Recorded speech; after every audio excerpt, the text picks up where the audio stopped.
চাপা পড়ে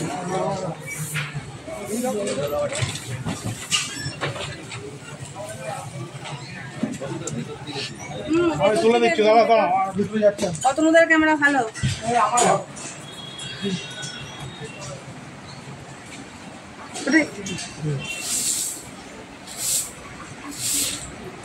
হাততালি দেবে সবাই থ্যাংক ইউ দাদাকে পড়াও এটা এখানে এখানে ভিতরে সবাই ভিতরে চলো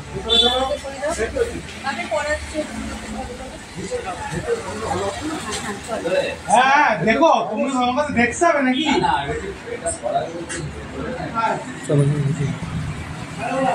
হ্যাঁ দাঁড়াও একদম দাঁড়াও এক মিনিট লাগবে না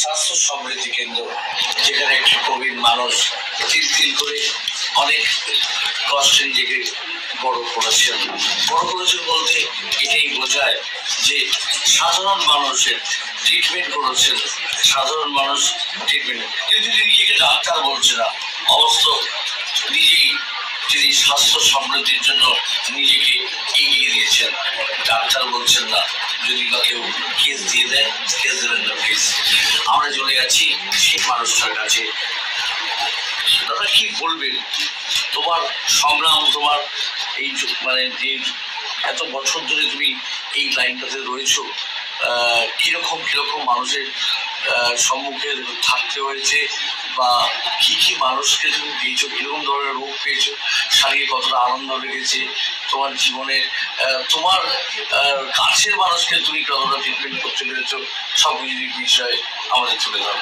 নমস্কার, আমি সুজয় চৌধুরী। আমি দীর্ঘ প্রায় 20 বছর ধরে তিল করে আমি অভিজ্ঞতা সঞ্চয় করেছি। আমার লক্ষ্য ছিল যে মানুষ কি সুস্থভাবে বিনা মেডিসিনে বাঁচতে পারে না। এই যে লক্ষ্য, সেই লক্ষ্য থেকে আমি বিভিন্ন জায়গা থেকে বিভিন্ন জ্ঞান সংগ্রহ করেছি। আমি অ্যাকচুয়ালি সার্টিফাইড নিউরোথেরাপিস্ট, এছাড়া আমার কোনো ডেজিগনেশন নেই। কিন্তু আমি নিউরোথেরাপি ছাড়াও ন্যাচুরোপ্যাথি, যোগ এবং বিভিন্ন বিষয়ে আমি বহু জ্ঞান সংগ্রহ করেছি।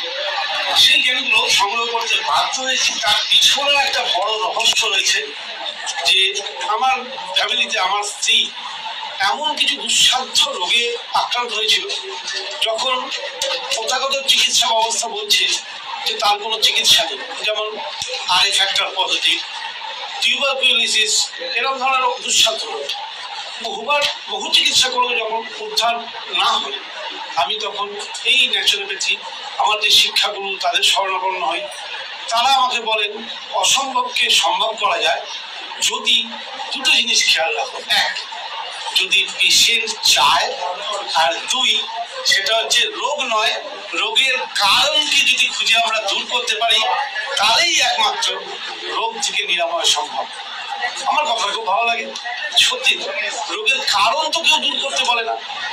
আমি সেই সাধনা শুরু করি রোগের কারণ খোঁজা এবং কারণ কিভাবে দূর করা যায়। পরবর্তী ক্ষেত্রে আমার প্রতিবেশীরা, আমার সঙ্গে আজকে যাদেরকে দেখছেন, এরা আমার সহযোদ্ধা বলতে পারেন। আজকে এরা ছিল আমার গিনিপিগ। এদের ওপর দিয়ে আমি রিসার্চ করে আমি দেখেছি যে আমার শিক্ষা সত্যিকারই কাজ করে। গিরিপিক যখন ওনাদের বলছেন সে সময় কি আপনার ভয় লাগেনি যদি যে ওষুধ প্রেরণ করার জন্য যদি কোনো রকম ক্ষতি হয়ে যায়, সেই কনফিডেন্সটা আপনি কোথা থেকে পেলেন? প্রথম কথা, গিনিপিগকে ব্যবহার করা হয় আধুনিক চিকিৎসা ব্যবস্থায় রিস্ক থাকে বলে, কিন্তু আমাদের এখানে নামি গিনিপিগ, এরা প্রত্যেকেই যথেষ্ট ভদ্র, শিক্ষিত, রুচিবান মানুষ। এখানে আমি এমন কিছু ব্যবহার করিনি যাতে রিস্ক থাকে। যেমন আমি তাদেরকে কাঁচা ফল খেতে বলেছি, গরম জলে বসে থাকতে বলেছি, পায়ে গরম জল দিতে বলেছি, যোগ করতে বলেছি, প্রাণায়াম করতে বলেছি, এই সময় খেতে বারণ করেছি। এই যে আপনি যেগুলো বলছেন, এগুলো কি এগুলো হলো থেরাপি? বলতে পারেন নেচার ও থেরাপি। নেচার অর্থাৎ প্রকৃতির সঙ্গে থাকা, প্রকৃতির নিয়ম মেনে চলা, ভগবান মানুষকে সৃষ্টি করেছেন। খবর সূত্রে জানা গেছে যে আপনি এরকম 10টা থেরাপিতে বিশ্বাসী, যেমন diet therapy, body cleansing therapy, water therapy, lightning therapy, earthing therapy, fasting therapy, yoga therapy, kitchen spicing therapy, neurotherapy এবং কাউন্সিলিং থেরাপি। এই ব্যাপারগুলো যদি আপনি একটু নিজের বিস্তারিত বলেন আমাদের। প্রথম কথা হচ্ছে যে আমার প্রথম থেরাপি হচ্ছে ডায়েট থেরাপি। আমরা বিশ্বাস করি, অন্তত আমি বিশ্বাস করি, খাবারই সব। কারণ এই ইঞ্জিন চলতে যে ফুয়েল লাগে, সেই ফুয়েলটা যদি ভুল হয় তাহলে ইঞ্জিন সঠিকভাবে চলতে পারে না। 2 নম্বর ক্লিনজিং থেরাপি, অর্থাৎ আমাদের শরীরে যে ময়লা প্রবেশ করে সেই ময়লা আমরা সাধারণ চোখে দেখি ইউরিন আর স্টুল, এই দুটোই রাস্তা, কিন্তু আরো কিছু সিস্টেম আছে যেটা আয়ুর্বেদে আমাদের শেখানো হয়েছিল, পঞ্চকর্মা, ষটকর্মা। হ্যাঁ, কিছু ঝামেলা আছে, কিছু ব্যবস্থা করতে হয়, যার জন্য আজকে এই ব্যবস্থাগুলো সমাজ থেকে উঠেই গেছে। শরীরকে শুদ্ধিকরণ করাটা সুস্থ থাকার একটা বড় রহস্য। আমি সেটা শিখেছি, আমি সেটা প্রয়োগ করে দেখেছি। হ্যাঁ, নিরাপদ, সেফ এবং রেজাল্ট মিরাকল যারা করেছে, এখানে যত পেশেন্টকে দেখছেন প্রত্যেকে ক্লিনিক থেরাপি অ্যাপ্লাই করেছে এবং প্রত্যেকে মিরাকল বেনিফিট পেয়েছে। এরপরে lighting therapy. Lighting therapy Sunlight therapy, অলৌকিক শক্তি, সূর্যের শক্তি আমাদের শরীরে গ্রহণ করা। 4 নম্বর হচ্ছে আর্থিং থেরাপি, মাটির যে আর্থিং বেনিফিট সেটাকে ইউজ করা। 5 নম্বরে neurotherapy, doctor Lajpat Rai Mehra elementary neurotherapy, আমি একজন ছাত্র এবং সার্টিফাইড নিউরোথেরাপিস্ট। তা সেখানে প্রেশার দ্বারা শরীরের বিভিন্ন অংশে বিভিন্ন প্রেশার, অনেকটা জাস্ট লাইক আকু প্রেশার, সেই আকু প্রেশারের মতো একটা থেরাপি। সেই থেরাপি দিয়ে এখানে কোনো জায়গায় কোনো মেডিসিন, কোনো আননোন জিনিস ব্যবহার করা হয় না, যার ফলে গিনিপিগ রিসার্চের খাতিরে মানুষ সহজে বোঝে, তাই বলতে হয় গিনিপিগ। কিন্তু আমার যে রোগীরা, এরা কেউ কোনো রিস্ক নিতেই হয়নি, যার ফলে কোনো ভয়ও লাগেনি এবং রোগীরাও আপনার যে ট্রিটমেন্ট পলিসি বা যেভাবে আপনি ট্রিটমেন্ট করে চলেছেন, সেই ক্ষেত্রে দাঁড়িয়ে শুধু সেই বর্ধমান থেকে ছুটে এসেছে আপনার ডাকে, ওনাকে আপনি কি ট্রিটমেন্ট দিয়েছেন যদি আমাদের একটু বিস্তারিত বলেন। প্রথম কথা, এই মেয়েটি আমার মেয়ের বয়সী। এই মেয়েটির পিসিওডি ছিল, গলব্লাডারে স্টোন ছিল, এছাড়া হরমোনাল ইমব্যালেন্স, থাইরয়েড কি ছিল। আমি বলবো না আমি সারিয়ে দিয়েছি, কারণ আমি সারিয়ে দেওয়ার ক্ষমতা আমি রাখি না, কিন্তু আমি ওকে কিছু লাইফস্টাইলের পদ্ধতি বলেছি। আজকে এই মেয়েটি বলবে যে ওকে না গলব্লাডারে স্টোন অপারেশন করতে হয়েছে, না থাইরয়েডের ওষুধ ও বোধহয় খায় না, না ওর আমার যেটা সেটা পিসিওডি ছিল। আমার মানে 5-6 বছর আমার কন্টিনিউ চলেছে। আমি ডেইলি ওষুধ খেয়ে গেছি, আর ডাক্তার বদলে বদলে গেছি যে আমার এখানে কাজ হচ্ছে না, হয়তো অন্য কোথাও হবে। ডাক্তার বদলে গেছি, ওষুধ খেয়ে গেছি, আমার বেশ ভালো অ্যামাউন্ট ওষুধ দরকার সময়। তো আমি যোগা সেন্টার ছিল কাকার, তো সেখানে আমি যোগার জন্য ভর্তি হই। প্রথমে আমি কাকার এত কিছু জানতাম না প্রথমে, আস্তে আস্তে কাকার সাথে কথা বলে কাকা বুঝিয়েছে আমাকে যে তুই অ্যাটলিস্ট ফার্স্টিং শুরু করে আমার ট্রিটমেন্টটা শুরু কর। কিছুই না, তখন মেডিসিন খেতে হবে না, না তোকে কোনো ইঞ্জেকশন নিতে হবে না, তোকে কিছু করতে হবে, তুই জাস্ট একটু তোর খাওয়া দাওয়াটা চেঞ্জ কর, একটু ফার্স্টিং কিছু থেরাপি, যে আপনি 10টা থেরাপির কথা বললেন এখনই, তার মধ্যে 2টো থেরাপি আমি ফলো করেছি। একটা হলো ক্লিনজিং থেরাপি, সেকেন্ড হলো আমার ফার্স্টিং থেরাপি, একটু চেঞ্জ করেছি। তো আমি 3 মাসের মধ্যে আমার সমস্ত রেজাল্ট, মানে যেটা হওয়া দরকার নর্মালি, আমি সমস্ত রেজাল্ট হয়ে গেছি। আর গলব্লাডার স্টোন যেটা, সেটা আজ 4 বছর প্রায় হতে গেল, সেটা আমার রয়েছে, কিন্তু আমার কোনো ব্যথা যন্ত্রণা। সাধারণ মানুষ যারা ধরুন হাঁটুর যন্ত্রণায় ভুগছে, দীর্ঘদিন আর্থ্রাইটিসের যন্ত্রণায় ভুগছে, এরকম বিরল রোগগুলোতে যারা ভুগছেন, তারা কি দাদার কাছে আসলে নিরাময় পাবে? একদম। আমার সামনের রূপ অনেক দেখেছি রোগীকে যারা ঠিক হয়েছে, যারা ঠিক হয়েছে। আমরা আবার চলে যাবো ডাক্তার দাদার কাছে। ডাক্তার দাদার থেকে আমারই খুব প্রিয় এক, আমার বলতে পারেন ভাই তুল্য। আমি বলবো যে ওর কি সমস্যা হয়েছিল, ওকে যে রজত ওর নাম, ওর সমস্যা যদি একবার আপনারা দেখেন যে কোন জায়গা থেকে আজকে কোন জায়গায় এসছে, ওর ফ্যামিলিতে, ওর ফুল ফ্যামিলি কি কি সমস্যার মধ্যে সাফার করছিল এবং বিনা মেডিসিন আজও কোথায় এসছে, একবার ওর কাছে জেনে নিন। আমরা পেয়ে গেছি একজনকে, তিনিও উনিও বর্ধমানের বাসিন্দা, কলকাতার বাসিন্দা এবং একজন শান্ত স্বভাবের মানুষ দেখে মনে হচ্ছে। দাদা কি বলবেন, কতটা আপনি উপকৃত হয়েছেন ডাক্তার দাদার থেকে? আমার একটা সমস্যা হয়েছিল ঠিক পুজোর আগে, আমি বাঁ হাতটা তুলতে পারছিলাম না। আমি একজন ডাক্তারের কাছে যাই, তিনি বললেন ইমিডিয়েট এমআরআই করান। এমআরআই করাতে আমার ওই সার্ভিক্যালের একটা অ্যালাইনমেন্টের সমস্যা ছিল, যার জন্য আমার আপনারা দর্শক আপনারা শুনুন যে দাদা কি বলছে, বিস্তারিত বলছে।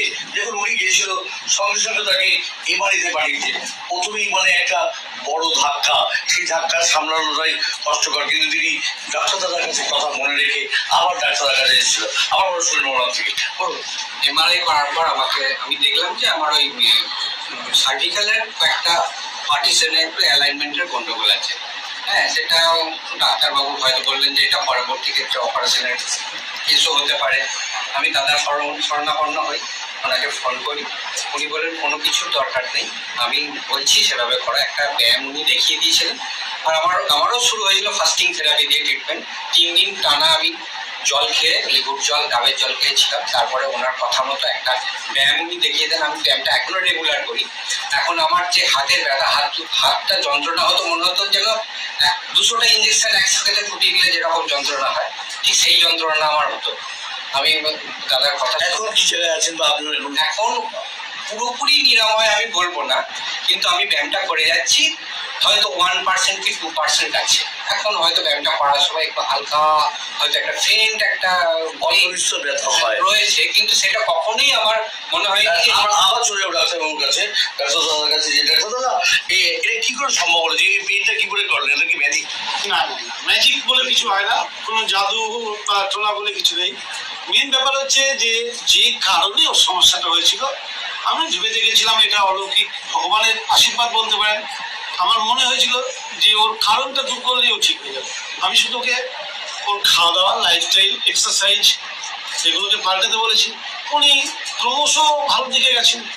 ডাক্তারবাবু এখন ডাক্তার দাদা এখন প্রত্যেকটা মেয়ের মানে ইয়ং মেয়েরা অনেকটা রোগা হয় বা অনেকে খুব মোটা হয়ে যাচ্ছে, তাদের ক্ষেত্রে কি আপনি সাজেস্ট করবেন? পৃথিবীতে যত রোগ, সমস্ত রোগের মূল কারণ পেট। যে পেটকে ঠিক কন্ট্রোল করতে পেরেছে এবং ডায়েটকে নিজে মেনটেন করতে পেরেছে, আজকের যুগে বাজারের যে ধরনের আধুনিক খাবার দাবার, আমি আমার প্রত্যেক পেশেন্টদের বলি যে খাবে মাঝে সাঝে রেয়ার, সপ্তাহে মেবি 1 দিন, কিন্তু বাকি 6 দিন সুস্থ শরীরের জন্য খাবার খেতে হবে। কিন্তু সমাজে সবাই কি করে, 7 দিনই বাজে খাবার জেনেই খায়। সবাই, আমার চাইতেও সবাই বেশি জানে বাজারের খাবার স্বাস্থ্যের জন্য ভালো না। ডক্টর দাদা স্কিনের একটা মারাত্মক রোগ, তার নাম আমি এবং আপনি আলোচনা করছিলাম যে সোরাইসিস। এই সোরাইসিসের লোকে বলছেন সোরাইসিস নট কিউরেবল, কিন্তু আপনি বলছেন সোরাইসিস আর কিউরেবল। এটা কি করে চ্যালেঞ্জিং দিতে পারছেন আপনি? না, চ্যালেঞ্জ আমি করছি না, আমি কিছু চ্যালেঞ্জ করতে পারি না। এখানে যতগুলো পেশেন্ট আছে কাউকে আমি কিছু করিনি। আমি জানি সোরাইসিস আধুনিক চিকিৎসাশাস্ত্র এবং আধুনিক বিজ্ঞান বলছে নট কিউরেবল একজন, কিন্তু যে কারণে সোরাইসিস হয় সেই কারণগুলো যদি আমরা পুরোপুরি শরীর থেকে মুছে ফেলতে পারি, আজকের দিনেও সোরাইসিস নিয়েও ঘর করা যায়। তাহলে কি আপনি বলতে চাইছেন এইখানে যে স্বাস্থ্য প্রথম কথা হচ্ছে বেসিকটাই ঠিক করতে হবে? কারেক্ট, 100%। সুস্থ থাকতে গেলে আমাদের শরীর একটা ইঞ্জিনকে তার পার্টিকুলার ফুয়েল দিতেই হবে, পার্টিকুলার অয়েল দিতেই হবে, পার্টিকুলার এয়ার দিতেই হবে। আমরা আজকে বায়ুতে অক্সিজেন লেভেল কমে যাচ্ছে, আমি যদি প্রাণায়াম না করি আমার অক্সিজেন লেভেল ডাউন হবে, ক্যান্সার সেল ডেভেলপ করবে।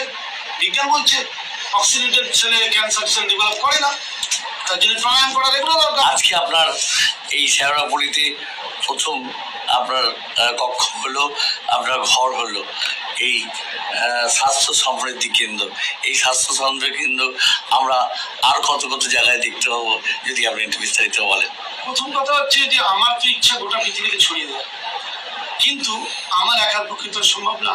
আর এই জ্ঞানটা এই যে চন্দনার মতো যারা মেয়েরা আছে, ছোট ছোট মেয়েরা আছে, যারা আছে দাদার মতো যারা আছে, তাদের কি আপনি কি গাইড করবেন, বা তাদের জন্য যদি তারা এখানে এরকম এরকম স্বাস্থ্যকেন্দ্র তৈরি করেন, সেই স্বাস্থ্যকেন্দ্রকে আপনি সময় দিয়ে তাদের গাইড করে তাদের রুটি রোজগার জন্য, যেটা এখন এখন বাংলার সব থেকে বড় জায়গা রয়েছে রুটি রোজগার, সেই রুটি রোজগারের দিকে তাকিয়ে একটা প্রাধান্য বিষয় যে রুটি রোজগারের জন্য আপনি যেমন আজকে এখানে এসছেন, সেরকম রুটি রোজগারের জন্য যদি ওরা আপনার এরকম একটা টেবিল আর একটা ঘর নিয়ে যদি শুরু করে, আপনি কি ওদের আশীর্বাদ করবেন?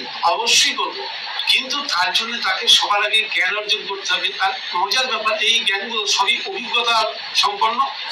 আমি তো বেশিরভাগই বই পড়েছি, আমি অবশ্যই কিছু বই পড়েছি, কিন্তু সব কথা বই লেখা নেই, জানি না কেন নেই, কিন্তু সব কথা বই লেখা নেই। হ্যাঁ আছে, আয়ুর্বেদের কিছু পুরোনো গ্রন্থে লেখা আছে, কিন্তু আমাদের সেগুলো আজকে এই কেন্দ্র স্বাস্থ্যকেন্দ্রটা তৈরি করতে পেরে কতটা আনন্দ লাগছে, বা আপনি তো এক জায়গার মানুষ, এক জায়গায় এসে আপনি এই স্বাস্থ্যকেন্দ্র করেছেন, কতটা আশাবাদী? ওটা ছিল আমার গ্রামের বাড়ি, এটাও আমার বর্তমান বাড়ি, আমিও এখানকার স্থায়ী বাসিন্দা। সারাফুলি সরকার পাড়া কালীবেদী, তার পাশেই। সাধারণ দর্শকদের জন্য আপনি কি বলবেন? সাধারণ দর্শকরা যারা আপনার দিকে তাকিয়ে আছে, আমি আজকে দেখলাম সোনারপুর থেকে আসছে, কেউ বনগাঁ থেকে আসছে, কেউ বসিরহাট থেকে আসছে, কেউ বা ক্যানিং থেকে আসছে, তাদের জন্য কি বার্তা দেবেন যে আগামী প্রথম কথা হচ্ছে সমস্ত মানুষকে বলবো, আপনারা যে যা চিকিৎসা করছে করুন, চিকিৎসার সঙ্গে আমার কোনো শত্রুতা নেই, কারণ এমার্জেন্সি ম্যানেজমেন্ট, তার জন্য যে কোনো প্যাথির আশ্রয় আমাকেও নিতে হয়, কিন্তু রোগ নয়, রোগের কারণ খুঁজুন, আর রোগের কারণ আপনাকেই দূর করতে হবে, ওটা কেউ দূর করে দিতে পারবে না, কোনো চিকিৎসক, এমনকি আমিও না। আমি রাস্তা দেখাতে পারি, করতে আপনাকেই হবে। আর যদি আপনি করতে পারেন, যে কোনো সমস্যা থেকে আজও বেরিয়ে আসা যায়, হোক না সে ক্যান্সার হোক, যে কোনো কিছু ক্যান্সার, সমস্ত কিছু বেরোনোর সময় যদি আপনি চান, আমি আমার কোনো ক্ষমতা নেই, আমি শুধু রাস্তা দেখাতে পারি, আমি সেটুকুই শিখেছি। ধন্যবাদ। আপনার নাম? সুজয় কুমার চৌধুরী। এই মুহূর্তে আপনারা শুনলেন যে সুজয় কুমার চৌধুরী, যার কনফিডেন্স লেভেল অত্যাধিক ভালো, এবং যিনি বলছেন যে আমি ডাক্তার না, কিন্তু থেরাপির জন্য যে থেরাপি আমি বলছি, সেই থেরাপি আপনারা অবলম্বন করেন, নিশ্চয়ই আপনারা প্রত্যেকটা দিন সুস্থ থাকবেন, সজাগ থাকবেন, সতেজ থাকবেন, সবুজ থাকবেন। আবার দেখা হচ্ছে আরেকটা সময় এই সুজয়তে।